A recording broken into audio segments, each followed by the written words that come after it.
سلامونه وخت مو بخیر له شمشاد څخه د دې مهال خبرونه ګورئ. کورنیو چارو وزارت وایي څو شېبې مخکې یو موټر چې انتحاري واسکټونه وسله او مهمات انتقالول نیولي. اعلامیه کې لیکلي چې یا ټونس موټر د کابل ښار نهمې حمزې اړوندو کې نیول شوی دی.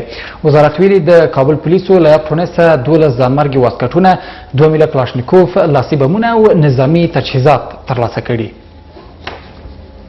د سولې مشارکت، سیمه ییزو اړیکو او له افغانستان سره د همکاریو په اړه تر بحثونو وروسته د استانبول بهیر تېره شپه ناوخته پای ته ورسېد. د کنفرانس ګډونوال او د پاکستان د بهرنیو چارو وزیر خبریالانو ته ویلي چې د افغانانو ترمنځ د خپلمنځي خبرو زمینه به برابره کړي. ولسمشر له دې سفر وروسته بیرته خپل هیواد ته راستون شوی دی. طالبان او امریکایان د تاوتریخوالي د کموالي پر سر پایلې ته نه دي نږدې شوي. له قطره راپورونه له دې امله له اندېښنې دواړه لوري د څو ورځو په پایله کې لا هم د تاوتریخوالي پر سر نتیجې ته نه دي رسېدلي. امریکا د عمومي اوربند غوښتنه لري، خو طالب اړخ اوربند د هوکړې له لاسلیک وروسته د امکان وړ بولي.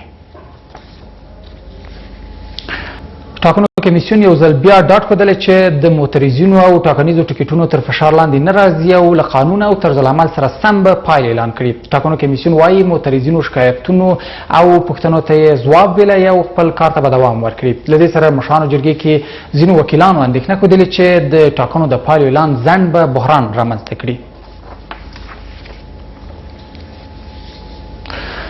د حزب اسلامي شاوخوا 500 سیاسي او جهادي څیرو د ګلبدین حکمتیار په مشرۍ له حزب اسلامي څخه خپله لار جلا کوي. د حزب اسلامي جلا شوي غړي وایي د کلونو په تېرېدو سره د دغه حزب مشر جلا شوو کسانو ته د ګوند له ادرس څخه د کار کولو اجازه نه ده ورکړې. حزب اسلامي د رهبري شورا غړي بیا وایي هغه کسان ترې جلا شوي چې مخکې ورسره ناسه ولاړه نه درلوده او ځینې کسان هڅه کوي چې په حزب کې اختلافات رامنځته کړي. له ناکامورا سره د وژل شویو سرتیرو کورنۍ په بد وضعیت کې قرار لري. د وژل شویو سرتیرو د کورنیو غړو ویلي همدا یې د ګټې وټې سړي و او ګیله یې کړې چې حکومتي مسؤلینو یې تر اوسه پوښتنه نه ده کړې. له دې سره د ننګرهار ولایت مقام څخه خپره شوې اعلامیه لیکي چې د قربانیانو کورنیو سره یې نغدي او د خوراکي توکو مرسته کړې. لطیف احساس پرې راپور لري. درنورو له باندې 10 کیلومتره لري ستن سیمه د هغه چا کور ته ورځو چې نږدې 8 کاله د دې خاورې ساتنه کړې او بالاخره یې په همدې لار کې خپل ژوند بایلود.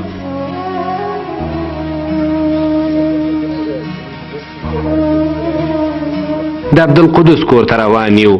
هغه یوه ونې وړاندې په جلال آباد ښار کې له جاپاني انجینر ناکامورا سره په وسلوال برید کې وژل شوی.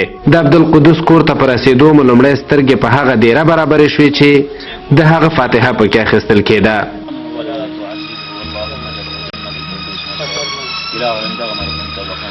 دلته لا هم ویر تازه دی او خفګان ور کړی دی.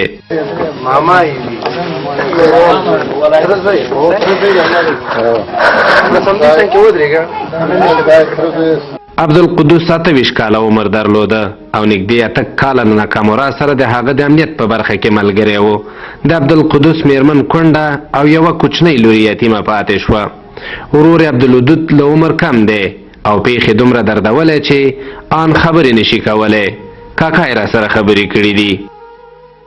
او دا د عبدالقدوس ورور دی او دا یې خبرې نشي کولی چې دا زړی ډېر ورکوټی شوی دی او دا کور سرپرست همدا دی او فلحال دا پاتې شو. پلار یې چې دی ډېر کمزوری دی او همداسې معذور غوندې دی او ډېر غریب کورنۍ دی. قدوس کورنۍ ګیله لري چې تر اوسه حکومتي مسؤلینو پوښتنه نه ده کړې.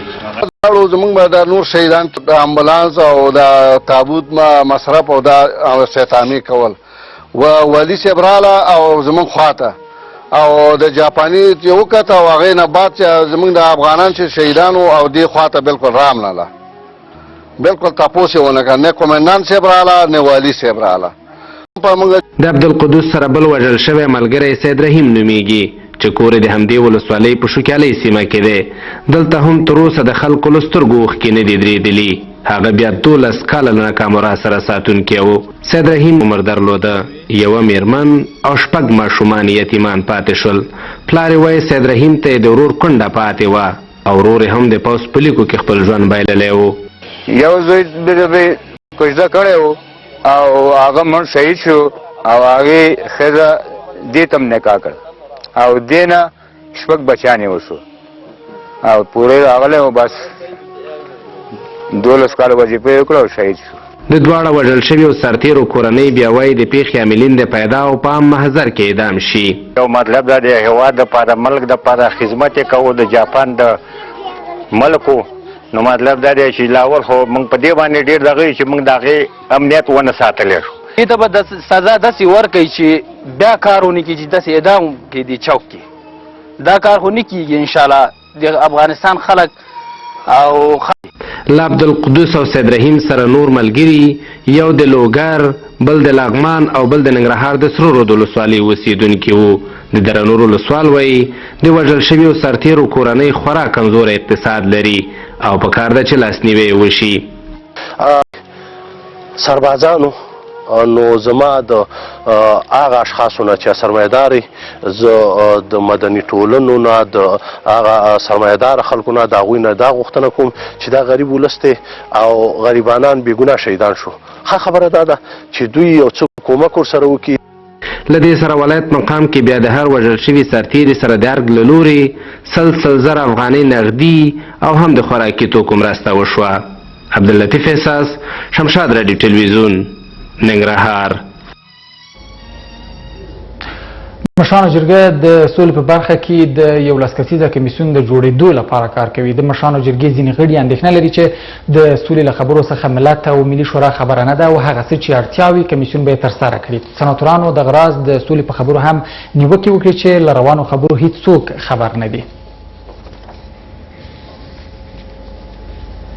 امنیتي ځواکونو په ننګرهار کې یو ځانمرګی بریدګر موخې ته تر رسیدو وړاندې له یو ځای نیولی دی. د ننګرهار ولایت چارواکي وایي د دې ولایت ملي امنیت موظفینو یو ځانمرګی بریدګر چې غوښتلي جلال آباد ښار کې پر یوه دولتي اداره موټر بم برید ترسره کړي موخې ته تر رسیدو وړاندې له یو بل همکار سره یو ځای ونیول شو.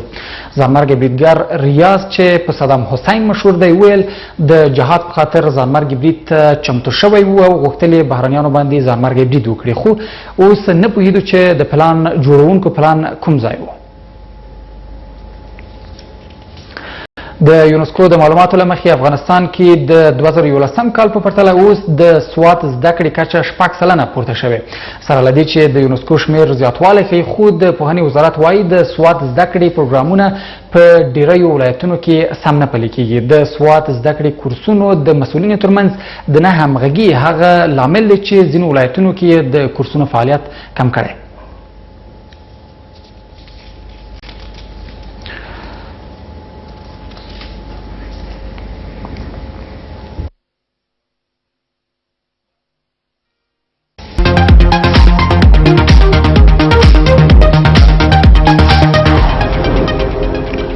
اوس هم یو څه سپورتي خبرونه. د افغانستان کرکټ ملي لوبډلې پخواني روزونکي انضمام الحق په یو تازه ویډیو کې ویلي چې افغان لوبډل مشر راشد خان د ده په واسطه ملي لوبډلې ته راغلی. پاکستانی انضمام الحق چې څه موده وړاندې د افغان لوبډلې روزونکی و وایي شراغه همکار ده ته راشد خان معرفي کړی و چې ده بیا ملي لوبډلې ته واخیست. شراغه همکار هم د انضمام الحق خبره تاییدوي او وایي نور خلک دې په دې نوم کریډټ نه اخلي. د کرکټ بورډ پخواني اجرایه مشر د انضمام الحق دا خبرې غندلې او په خپله فیسبوک پاڼه لیکلي چې راشد خان د دولت احمدي پر مټ او د ده په همکارۍ ملي لوبډلې ته راغلی. ملي لوبډلې ته د راشد خان راتګ زیاتره کسان خپل ځان لپاره کریډټ ګڼي او له دې سره په فیسبوکونو کې د موضوع ښکته پورته کیږي. د بیسبال یو امریکایي لوبغاړي د لوبېدو په بدل کې د زیاتو پیسو اخیستو ریکارډ جوړ کړ. سټیفن سټراسبرګ هغه امریکایي لوبغاړی دی چې د واشنګټن لوبډلې سره د لوبېدو هوکړه وکړه چې یاده لوبډله به په بدل کې $340 میلیونه ورکوي. 11 کلن سټیفن د بیسبال لوبو توپ ویشتنه کې نړیوال شهرت لري. د لوړې بیې د قرارداد د ریکارډ وړاندې فوټبالر نیمار سره و چې د پاریس جرمن لوبډلې سره یې د $222 میلیونو په بدل کې کړی و. سټیفن سټراسبرګ د نړیوال اولمپیک مډال هم لري. 7 کاله به د واشنګټن نیشنلز لوبډلې سره لوبیږي. هغه په بیسبال کې په ښی لاس توپوهنه او توپ اچونه کوي. د اوس لپاره مو خبرونه همدومره وو. له ملتیا مو ډېره مننه.